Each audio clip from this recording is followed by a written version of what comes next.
Seriously, that very many, if any, of the Grizzlies know the lyrics to the AC/DC classic Thunderstruck, but that's literally what happened to them Sunday in OKC. Right from the jump, SGA and company did Ja and the Grizzlies dirtier than laundry. They're up 15. Desmond Bane missing the layup here. Cason Wallace going the other way. Oh, jump man. How about them Wildcats? Wallace to the rim. So 4 straight points by OKC. Now the lead is 17. A couple plays later, Bane's pass is stolen by Jalen Williams. He goes the other way. Easy layup. 22 turnovers for Memphis in this game. That's 6 unanswered points for OKC. The run now is 14-0 when Scottie Pippen Jr. misses that layup. Wallace gets the rebound, finds Williams. Another dunk. 16-0 run. It's 51-22. Then the Thunder were like, y'all can stop pinching yourselves because this nightmare is real. Hartenstein made the run 18-0. And then now it's 20-0. Longest run in the playoffs since the franchise moved to OKC back in 2008. They're up 33. And then Aaron Wiggins like, yo, let's see how funky we can get. The alley-oop. Come on. SGA and Chet Holmgren, they are digging it. Williams had 20 points, by the way. SGA knocks down to 3. They're up 68-36. 32 points is the Thunder's largest lead going into halftime in their playoff history.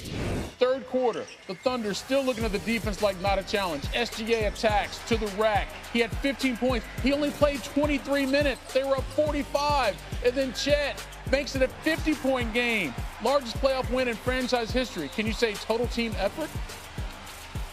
I have a great group of guys around me, and I know that, and I've known that for a long time. So tonight is no surprise. They obviously played amazing. If it was a bunch of me's out there tonight, it might have not looked like this, but that's what you have a team for. Kind of like have to take a little bit of this win with like they're going to be way better game 2. So we're trying to like not give them a lot of life in regards to that, and that's a really good team over there. So like game 2 is going to be completely different. So we're like kind of competing with ourselves in a way to like make sure we're sharp for game 2 because we know what we're going to get with them. So that was kind of like the biggest goal of mine. The energy, kind of wasn't there. We was kind of, trying to talk to ourselves into, getting back into the game. If we win Tuesday, the series 1-1.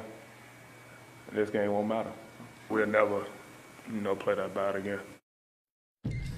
All right, let's go a little deeper into that performance by OKC because dominant may not be a strong enough word. They won by 51, the 5th largest margin of victory in NBA postseason history and the 4th largest win in any game in franchise history. Now, the Thunder did it despite MVP favorite Shai Gilgeous-Alexander finishing with just 15 points, his fewest in any game this season, and he didn't even have to play the 4th quarter. As for the Grizzlies, they finished with just 80 points. Ja Morant, the only starter to get to double digits. Memphis' fewest points in any game since 2018. They have played 593 games since that last instance. Back now with Big Perk. Okay, Memphis was a complete no-show in their Game 1 loss to OKC, and that's being kind. This was of historical proportions. So, Perk, what can the Grizzlies do to get back in this series? Pray. Pray. That's all they could do, to be honest with you. Not unless Jaren Jackson Jr. decide to step up. Last time I checked, he is a former Defensive Player of the Year. He's the only all-star on the team. And tonight he finished the game with 4 points and 3 rebounds. He have to be impactful some type of way, especially going against those 2 bigs in Chet Holmgren and Isaiah Hartenstein. They need more from him.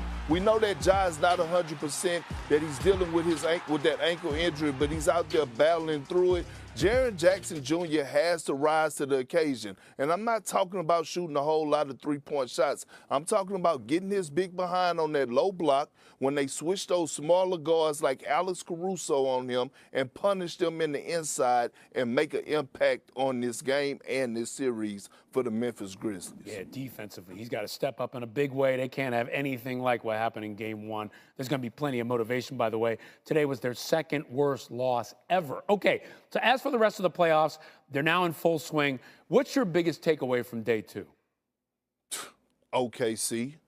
On a night where SGA didn't have his MVP-type performance, they still spoke them by 50. And when I look at Oklahoma City, is no drop-off nowhere defensively. No matter if they're making or missing shots, they're going to slide those puppies on the perimeter. Also showed the world a lot about their depth to the non-believers. That, hey, we got great depth in Isaiah Joe, Aaron Wiggins, and our bigs, by the way, they can coexist. They play well together. Chet Holmgren had a double-double. Isaiah Hartenstein had 14 and 8. Today, my biggest takeaway was the message that OKC sent to the rest of the Western Conference that we're here and we're standing on business. Those Twin Towers, man, they made it happen. People didn't know if it could be done. They showed it could be done today. So we'll see how this one plays out. By the way, you think they sweep the Grizzlies? I think the Grizzlies get 1. I got OKC in 5 in this. Okay, OKC in 5. You heard it here from Big Perk. All right, thanks, man. Thank you. Let's go out east. Hey, sometimes I feel like we're sleeping on the defending champs. The Celtics taking on the Magic. Game 1. Celtics getting started early, late in the first. Derek White from beyond the arc nails the 3. Celtics up 4. Jason Tatum getting the jumper to go. Right there. Celtics go up 8.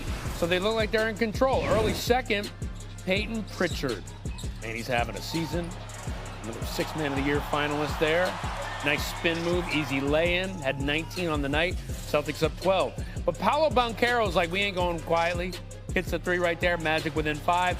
And then Banchero, step back, 3, got it. Magic cuts the lead to 2. He had 36 and 11 rebounds. Not bad. Contavious Caldwell-Pope here getting in the corner. Gets the 3. And get this, the Magic were up 1 at halftime. We got something here? Celtics fans being like, no. We got Derek White, 3 plus the foul. After the free throw, Celtics up 8. And then Drew Holiday to Jaylen Brown, alley-oop. Take another look at this one. Jaylen Brown in form right here. Nice move, gets it to go, Celtics up 12. And then Tatum, driving layup. Celtics up 15. Fourth quarter we go. 16-point lead for Boston. And watch this with Tatum. Goes in, fouled hard, ouch. Nasty fall right there, appears to injure his wrist. He goes down with force. He said it was throbbing for a second, then it went away. Re-enter the game later, tape up his right wrist. X-ray came back clean. So you ask yourself, how was that wrist doing? Well, here's Tatum right here from deep. Looks pretty good to me. Had 17 on the night, Celtics up 18. And then Derek White. One of his 7 threes on the night, a team high 30 for him. Celtics win 103-86, and the man with 30, he speaks postgame.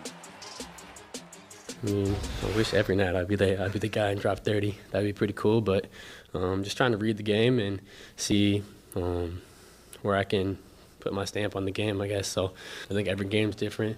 Just don't go to the game expecting to get 18 shots or get 2 shots. So just be ready for whatever and be ready when my opportunity comes. But for the most part, it was the Derek Whites of the world and, the Peyton Pritchard coming off the bench for 19, 2 guys that you don't necessarily count for, coming up with 49 points. I think we've got to do a better job there. And again, we've got to know who we're guarding, how we're guarding them, and understanding the personnel in those moments and what guys are capable of doing. Yeah, it's an uphill battle for Jamal Mosley and his Magic because if history tells us anything, the Celtics are in a good spot after taking Game 1. Since 1960, defending NBA champions are 47-0 in a series when winning their playoff opener.